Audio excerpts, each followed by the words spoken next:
자, 안녕하십니까. 트레이더 K입니다. 자, 두산로보틱스 제가 누차 말씀드렸지만 저번 주부터 영상에서 계속적으로 우리가 매수 타점 잡아야 되는 구간에 대해서 말씀을 드렸죠. 제가 이날부터 영상 올려드리고 있었는데 지금 벌써 수익권으로 한 5% 가까이 수익권으로 올라가고 있는 상황인데요. 우리가 이거 5% 수익 났다고 지금 이런 구간에서 매도하실 게 아니라 목표값을 길게 끌고 가실 건데 어디까지 우리가 두산로보틱스를 보면서 대응해 나갈 수 있을지, 그리고 어떤 재료로 올라갈 수 있을지에 대해서 한번 말씀드려보는 시간을 갖도록 하겠습니다. 시작하기 앞서서 구독이랑 좋아요 좀 부탁드리고 옆에 띄워놓은 건 뭐냐면 요즘 저를 사칭해서 금전 요구로 하는 케이스가 있다라고 해서 무조건 무료로만 진행한다라는 점 제가 다시 한번 강조를 드리고요. 그리고 투자금 1억 만들기 공부방에 대해서 운영을 하고 있는데 여기 입장하고 싶으신 분들은 이 번호로 공부라고 해서 보내주시면 될 것 같습니다. 그리고 두산로보틱스를 제외하고도 물려서 힘드신 분들 종목명이랑 평단가랑 비중이랑 적어서 이 번호로 마찬가지로 보내주시면 제가 저의 관점을 공유해드리는 시간을 갖도록 하고요. 일단 두산로보틱스가 제가 요런 어떤 추세선이 있다라고 말씀을 드렸는데 요런 어떤 쌍바닥의 형태로 올라가고 있고 제가 마지노선으로 밀려도 여기까지는 이탈하면 안 된다라고 말씀을 드렸었죠. 왜냐면은 여기서 쌍바닥을 또 찍으면 이런 구간도 쌍바닥이라고 우리가 확인할 수 있기 때문에 만약에 이탈한다 하더라도 올라타줘야 된다라고 얘기했는데 지금 추세가 굉장히 좋아졌습니다. 더 추세가 오늘 같은 경우에 양봉이 뜨면서 여기서만 종가를 마감해줘도 상승 장악형 캔들이죠. 앞전에 있었던 이런 매물대를 잡아먹는 상승 장악형 캔들이 출현하는 것이기 때문에 지금 이 상태에서 여기 고가까지만 넘어가서 만약에 마감을 한다라고 하면은 상승 장악형 캔들이다라는 말씀이고, 이렇게 추세가 좋아지면서 어떤 재료로 올라갈 수 있냐라고 살펴보시면 일단 첫 번째로는 우리가 반도체 다음은 로봇이기 때문에 이런 부분을 생각해 볼 수 있는데요. 반도체가 굉장히 핫하면서 지금 최근에 한미반도체를 비롯해서 여러 반도체 종목들이 미친듯이 날아갔었는데 한미반도체를 놓고 보시면요, 이렇게 정말 말도 안 되는 각도로 상승을 하고 있는 게 확인이 되실 겁니다. 지금 오늘 조정이 나오면서 엔비디아가 폭락이 있었기 때문에 이렇게 조정을 보이고 있는데 최근에 상승 흐름이 정말 무섭게 올라갔었죠.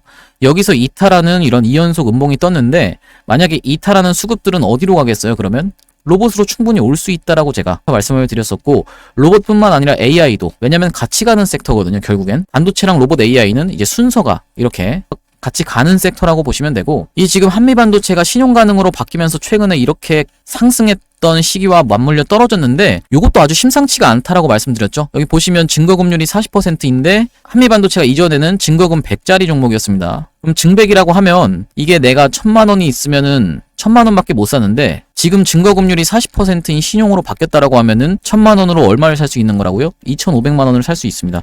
그러면 지금 이게 신용 가능으로 바뀐 상태에서 이렇게 상승 국면이 맞아 떨어진 게 좀 심상치 않다라고 얘기를 했던 이유가, 물론 이거는 이제 키움증권의 애널리스트들이 평가하는 거지만 만약에 예를 들면 개인 중에 뭐 1억으로 하는 사람, 10억으로 하는 사람 이런 분들도 있잖아요. 이런 분들 같은 경우가 오늘 프로그램 매수세가 강하게 들어오네 하면서 이런 상한가 같은 캔들에서 원래 같으면은 10억밖에 못 샀던 거를 얼마 살 수 있어요? 25억을 살 수 있다라는 거거든요. 이렇게. 그러면은 매수세가 동반되면서 강한 상승 흐름을 연출할 수 있다라는 얘기고, 두산로보틱스도 마찬가지로 최근에 신용 가능으로 바뀐 점이 매우 심상치 않다라고 말씀을 드렸습니다. 원래는 증거금 100짜리 종목이었는데 지금은 이제 신용 가능으로 바뀌면서 이것도 마찬가지로 증거금률이 40%이기 때문에 세력들이 만약에 작업을 한다라고 해도 100억 가지고 원래는 100억밖에 못 샀던 종목이 250억까지 살 수 있다라는 얘기죠. 이 점도 매우 강하게 작용할 수 있다라는 얘기고요. 일단 두 번째로는, 그리고 우리가 이제 MSCI 5월 정기 편입에 대해서 말씀을 드려야 되는데, 이 두산로보틱스 같은 경우는 2월에 정기 편입 관련해서 뭔가 재료를 활용할 새도 없이 보호예수 물량으로 인해서 이렇게 하락이 있었죠. 그리고 연기금이 수급이 이탈되면서 이런 하락 흐름이 연출됐었는데, 보호예수 물량이 이 다음번에는 이제 이렇게 보시다시피 6개월 확약이 남아 있습니다. 6개월 확약이 남아 있다라는 말씀이고 170만 주가 나오기 때문에 이 6개월 확약이면 언제죠? 4월 5일입니다. 10월 5일 날 상장했기 때문에 4월 5일인데 우리가 이 4월 5일이라는 날짜를 잘 기억해 주시기 바라겠고요. 이 보호예수 물량을 소화하는 과정에서 두산로보틱스는 항상 어느 정도의 조정이 있었는데 그 전까지 상승 흐름을 연출한 다음에 보호예수 물량을 소화하는 과정이 있지 않을까라고 저는 지금 생각을 하고 있고, 그렇기 때문에 이런 구간에서 매도로 대응하실 건 전혀 아니고 아직도 매수의 기회로 여러분들이 잡아가셔야 되겠다라고 반복적으로 제가 영상에서 누차 말씀드리고 있습니다. 우리가 MSCI 얘기가 나와서 말인데 이 두산로보틱스 이전에 어떤 문제가 있었죠? 시가총액보다도 유동시가총액이 문제가 있었죠.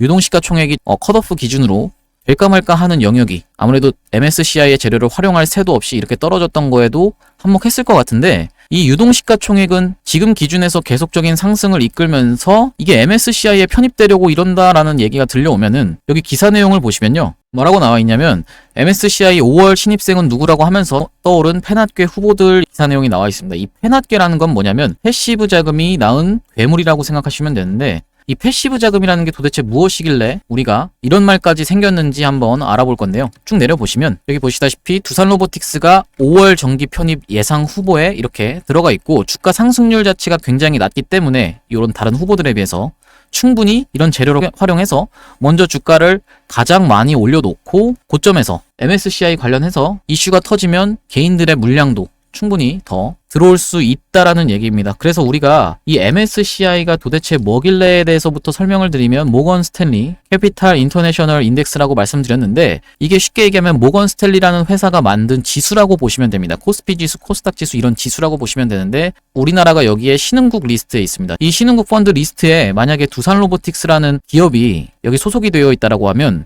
어떤 펀드 매니저가 이 두산로보틱스를 너무 싫어한다라고 가정해볼게요. 너무 싫어, 나는 그냥 두산로보틱스가 싫어라고 하는 이런 펀드 매니저가 있다라고 하면, 그 두산로보틱스를 싫어하는 펀드 매니저조차도 신흥국 펀드를 매수하게 되는 순간 두산로보틱스한테 자동적으로 돈이 간다라는 얘기입니다. 이걸 이제 우리가 패시브 자금이라고 얘기를 하는데요. 만약에 MSCI에 편입된다라고 하면 패시브 자금이 유입돼서 이렇게 상승이 있을 것을 기대하면서 시장 참여자들이 먼저 주가가 상승한 다음에 막상 MSCI에 편입되고 나면 주가가 떨어지는, 이런 식으로 진행됐던 게 아시다시피 MSCI입니다. 무슨 말씀이냐면은, 앞전에 편입됐던 한진칼과 에코프로머티를 볼 건데, 에코프로머티 보시면 2월 13일 날 정기 편입이 됐다라는 말씀이고, 2월 13일이 이때입니다. 이때 편입되면서 20%로 종가를 마감해줬고, 그 이후로는 지금 최근에 추세가 조금 안 좋은데, 그럼에도 불구하고 외국인 매수세는 꾸준히 들어오고 있는 게 확인이 되실 거고, 이렇게 프로그램을 사용하는 게 외국인이다라고 말씀을 드렸죠. 이렇게 꾸준히 매수세가 들어오고 있는 상황이고, 고점은 어디였어요? 1월 11일이 고점이었다.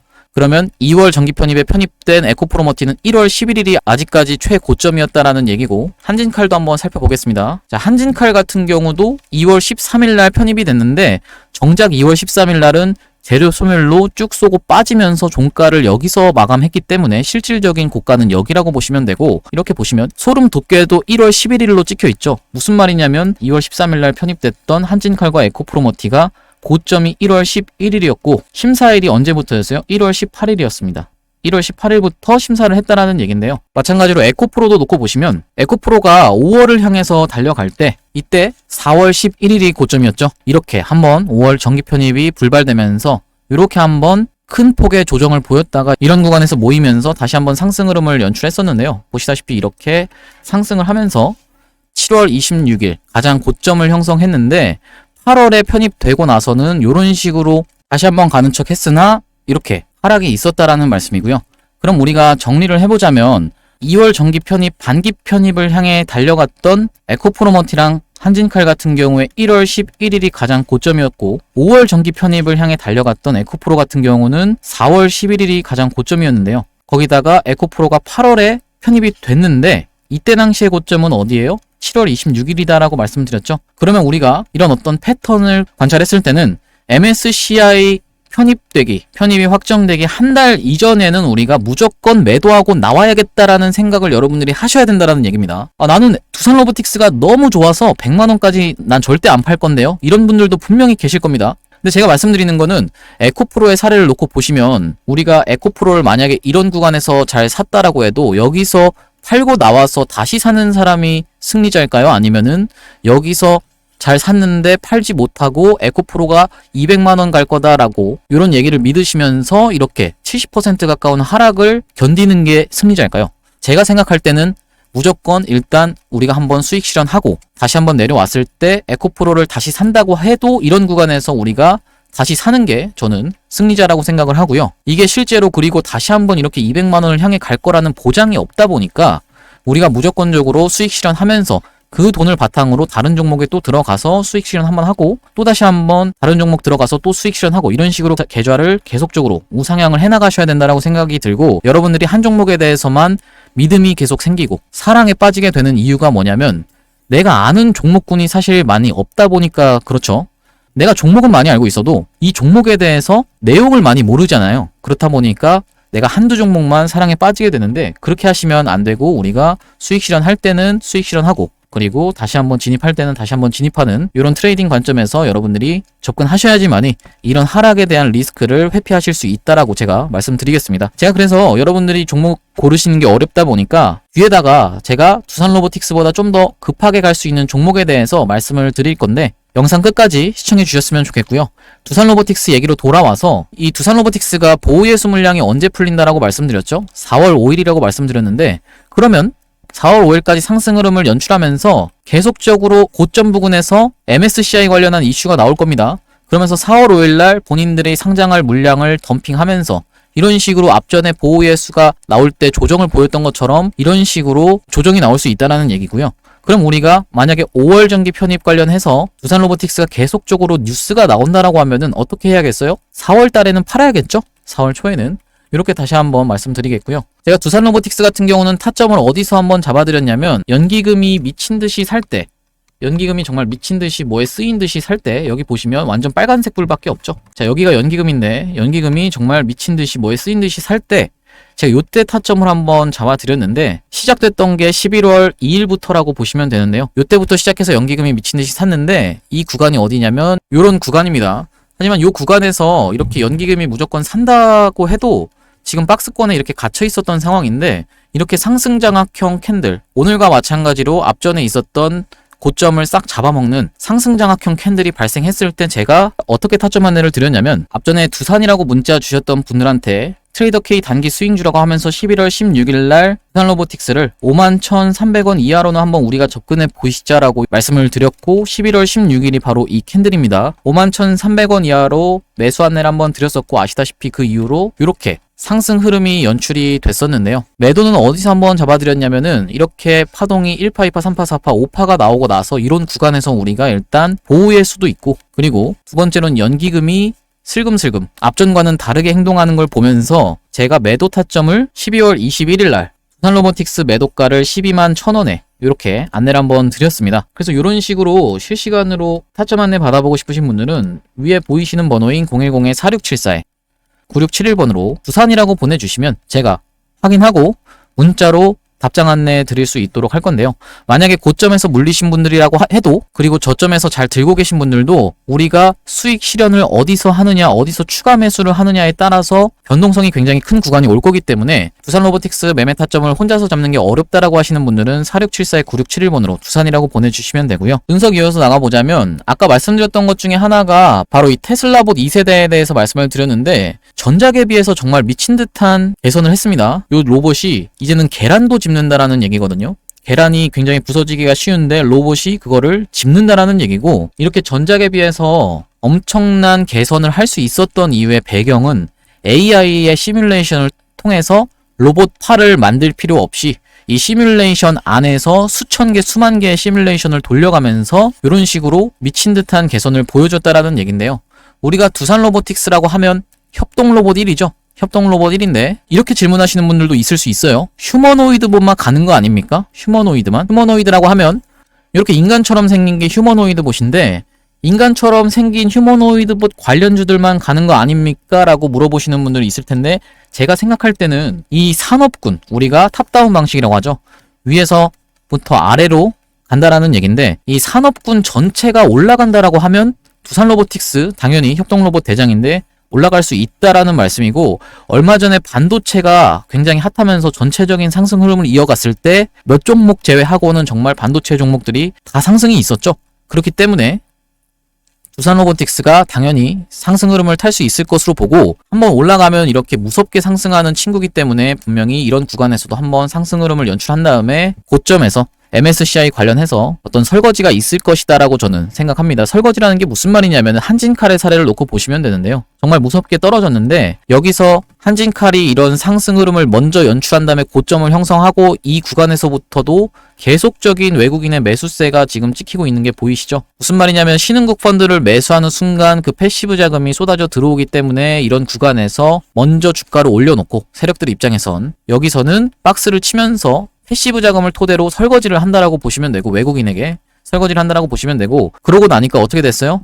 주가가 한번 쭉 쏘고 윗꼬리 음봉을 발생시키면서 이렇게 이탈 흐름이 나왔죠.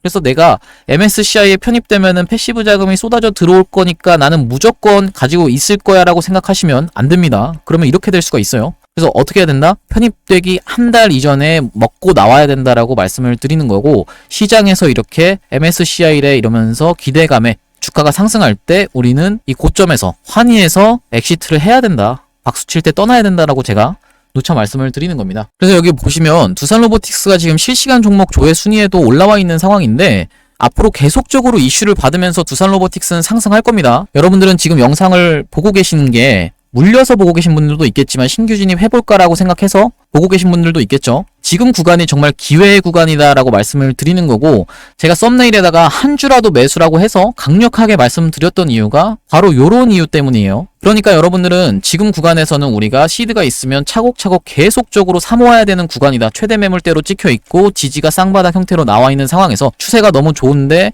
이렇게 상승장악형 캔들이 출현했고, 그리고 어떤 이슈가 있을지에 대해서 제가 다 조목조목 짚어드렸으니까 이런 구간에서는 우리가 쫄지 말고 강하게 매수를 담아야 된다라고 제가 강조를 드리고 싶습니다. 그리고 우리가 두산로보틱스와 마찬가지로 대시세가 나올 수 있는 종목에 대해서도 한번 언급을 드릴 건데요. 이 종목이 최근에 초전도체 테마가 굉장히 핫했었는데 지금은 수급이 많이 이탈됐었죠. 그런데 반도체 다음이 로봇인 것처럼 초전도체 다음은 양자라고 제가 말씀을 드렸었고, 초전도체가 지금 비실비실 힘이 없는데 양자 컴퓨터 관련 종목을 들어가는 게 맞나요? 라고 물어보시는 분들께 답변을 드리면, 초전도체 관련 테마는 떨어진다 하더라도 이렇게 계단식으로 하락할 확률이 굉장히 높습니다. 그러면서 이 수급이 어디로 쏠릴 수 있다? 바로 양자로 쏠릴 수 있다라고 말씀을 드리는 거고, 최근에 양자 컴퓨터 관련해서 기사도 나왔는데, 여기 보시면 바로 저번 주에 나왔던 기사인데 SKT가 7개사 참여하는 퀀텀 동맹을 맺었다라는 내용의 기사가 나와 있습니다. 다 같이 모여서 사진도 찍었는데요. 앞전에 있었던 작년에 대장이었던 우리로, 그리고 부대장이었던 엑스게이트도 확인이 되시죠? 이런 식으로 동맹도 맺었고, 양자 컴퓨터는 지금 초전도체랑 상관없이 과기정통부 한계도전 주제 5개에도 선정된 정부정책 수혜주로도 지금 편입이 되고 있습니다. 그래서 제가 양자 컴퓨터 관련 종목을 한번 잡아 가보시자라고 말씀을 드리는 거고, 이 종목에 대해서 간단하게 좀 브리핑을 드리면요. 바로 이 종목이라고 보시면 되는데, 이 종목이 상장한 이래로 이런 식으로 삼각 수렴으로 고점을 낮추면서 이렇게 삼각 수렴을 해오던, 그리고 저점을 이런 식으로 수렴을 해오던 차트인데, 지금 보시면 이렇게 올려치는 구간에서 거래량이 들어오면서 계속적으로 매집을 했기 때문에, 긴 기간 동안 매집을 했기 때문에 충분히 대세 상승이 가능하다라고 저는 생각해서 이 종목을 가져오게 됐는데요. 최근의 흐름이 굉장히 좋기 때문에 보시면 장기 이동평균선인 검은색 선을 위에서 주가가 계속 놀고 있죠. 그러면서 수상한 흐름을 만들어가는 거를 여러분들도 지금 느끼실 수가 있을 겁니다. 최근에 이렇게 거래량이 들어오는 부근부터 시작해서 장기 하락 추세로 가던 이런 흐름을 돌려주기 시작했다라는 말씀이고요. 오랫동안 매집을 한 만큼 큰 시세가 나올 수 있는 종목이고, 양자 컴퓨터, 양자 암호 관련해서 대세 상승을 이끌어 나갈 수 있는, 바닥에서 거래량이 들어온, 그리고 프로그램에 매수세가 유입되고 있는 종목이다라고 이 종목을 선정해서 히든 종목으로 한번 가져와 봤고요. 이 종목이 이런 구간에서도 놓고 보시면요, 이렇게 올려치는 구간 동안에 계속적으로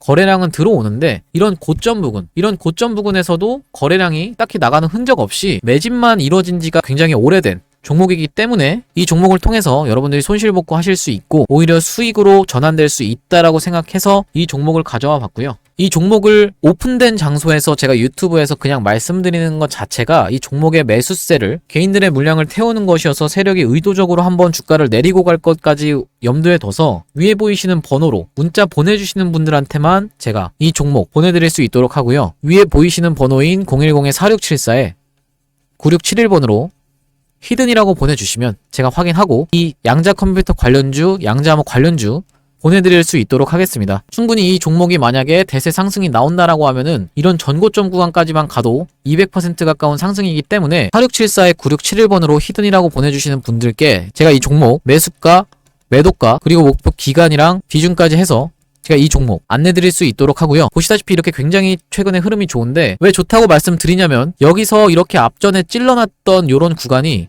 결국에는 매집이었다라는 게 무슨 말이냐면, 이 구간의 박스권 상단까지 살금살금 도달하고 있는데 거래량이 거의 늘어나지 않고 계속적으로 상승 흐름을 연출하고 있습니다. 무슨 말이에요? 여기까지 매집을 해놨고 기다리고 있다라는 겁니다. 슈팅을 기다리고 있고 슬금슬금 올리고 있는데 이 박스권 상단을 돌파하기 시작하는 시점부터는 본격적인 상승을 기대해 볼 수 있기 때문에, 왜냐면 이 위로는 매물대가 낮기 때문에, 그리고 이런 구간에서도 매집을 다 해놨기 때문에 지금 이슈를 받을 수 있는, 양자 관련해서 이슈를 받을 수 있는 지금 시점에서 한번 돌파 흐름이 나오면 상단까지 이런 역사적 신고가 부근까지도 노려볼 수 있는 그런 상승이 나올 수 있는 종목으로 제가 이 종목을 선정했는데요. 이런 종목 같은 경우는 장기 이동 평균선인 검은 선이 지금 이렇게 딸려오는 과정에서 손절을 잡더라도 짧게 잡으면서 익절은 굉장히 길게 가져갈 수 있는 종목이기 때문에 이 종목을 토대로 여러분들이 손실을 복구하셨으면 좋겠고, 보시다시피 이 구간에서 가장 많은 매물대가 찍혀 있는 만큼 이 구간에서 집중적인 매물 소화가 있었다라는 게 확인이 되실 텐데요. 제가 유튜브 같이 오픈된 장소에서 말씀드려서 모든 분들이 타게 되면 이 종목이 갈 종목도 안 가면서 한번 개미털기가 나올 것이 분명하기 때문에, 제가 지금 최근에 종목이 좋은 상황에서 급하게 가실 수 있는 종목으로, 초전도체 다음 테마로